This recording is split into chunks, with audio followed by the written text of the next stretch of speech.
you've been playing Overwatch 2, you should know by now that Sojourn is S tier, S plus even, and one of the best DPS heroes you can pick right now. My name is KarQ, and let's give you some Sojourn tips in this video with a little help from Snowl. Hi, I'm Snowl, a Grandmaster 1 player who has been one-tricking Sojourn since the first Overwatch 2 beta.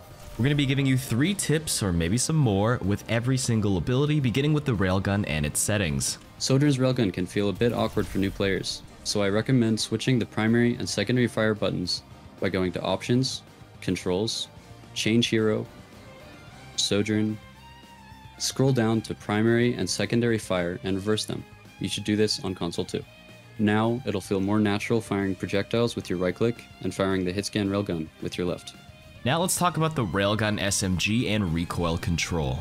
If you spray your railgun, you'll notice the bullets start spreading out over time, and this is how I use it at short and medium distances.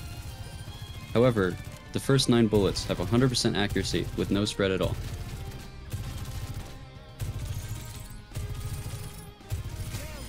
At longer ranges, try shooting in short bursts of 9, then pause for a brief moment to reset the recoil, and then fire in short bursts again. These projectiles have no fall-off damage and can be a great way to accurately pressure enemies really far away. Now that you've learned how to fight at different ranges, let's talk about energy management and energy math and breakpoints. In order to one-shot headshot a 200 HP hero, you need about 82 charge. Pinpoint accuracy.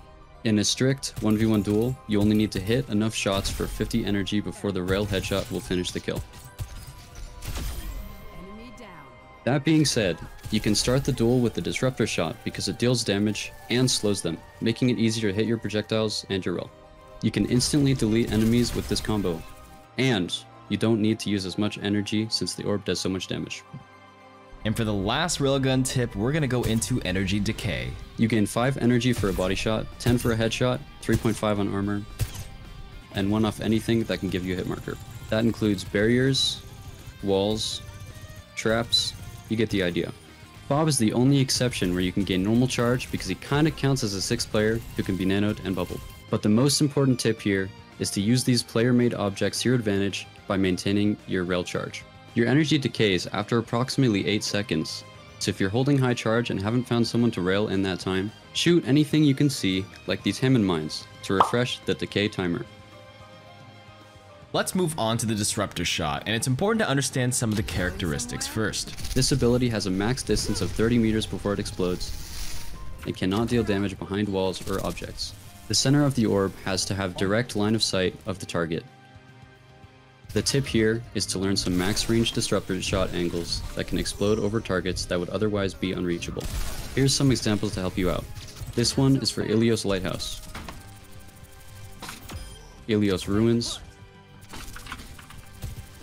and attacking Watchpoint Gibraltar. Now let's talk about how to use Disruptor shot up close. You can use Disruptor shot on yourself with no repercussions. It doesn't deal any damage to yourself, nor does it slow you down.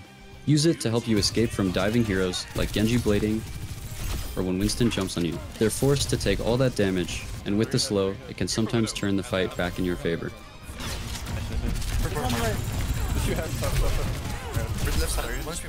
The third and most important tip is to use it in important choke points to stop players from walking through.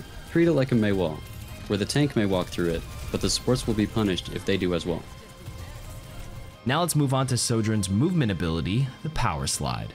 Power Slide can be used mid-air at any time. That means that you can use your slide to recover back on sloped surfaces if you've been booped. This ends now. Calculated. Although the slide can be used at any time mid-air, you can only jump once you've hit any solid surface. This combo can open up some cool angles, like this one on Dorado, where you start the slide up top and as soon as you hit the surface, jump again to reach the sniper spot. You can also flex on your enemies on Lijiang, where you slide across this angle on the side of the map, but since this is still a solid surface, you can still jump and get an insane flank. The first 2 Power Slide tips were a little situational, but this one's a lot more practical. You can use the jump slide tech to go much higher than normal and reach places you otherwise couldn't reach, like so. The timing is quick. Start your jump, immediately slide, then immediately jump again to cancel it. The trade-off is that you obviously don't go as far horizontally, so you'll have to do it near the edge of the high ground you're trying to reach. And the final ability is her ultimate Overclock. During Overclock, shoot your projectiles between the automatic charge up. Players tend to forget to shoot their SMG during the ult because they're trying really hard to line up the Railgun shot. Even Overwatch League players early on were doing this. As important as it is to pause and take your time, it's technically lost DPS, not shooting. Plus, it helps you ramp up your shot even quicker. There's no reason not to do this besides timing. And if you want to adapt and be the best, start now. Lamp's already been used and Kai's got the overclock. That's why you need to save at least one of those ultimates. Remember, Overclock has the unique property where the Railgun pierces. It deals 260 damage for a headshot at max charge, so you're supposed to prioritize everyone except the tank for the one-shot kill potential.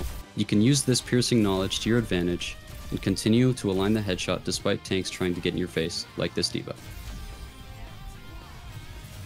And the final tip is how to combo into your overclock. What I like to do is use a naturally built up shot, then follow up with Overclock. This is a deadly combo because it either allows a back-to-back kill, or if I body shot the first one, it ensures a quick follow-up body shot for the kill without having to align a headshot. And that's it for the Sojourn tips video. Please subscribe if you haven't already. Check it right now. Maybe you didn't press the button before, and I'll make sure to keep delivering constant tips and tricks for Overwatch 2. Appreciate you. See you guys next time. Thanks for having me, KarQ. You can find me at Snowl_OW on Twitter and Twitch.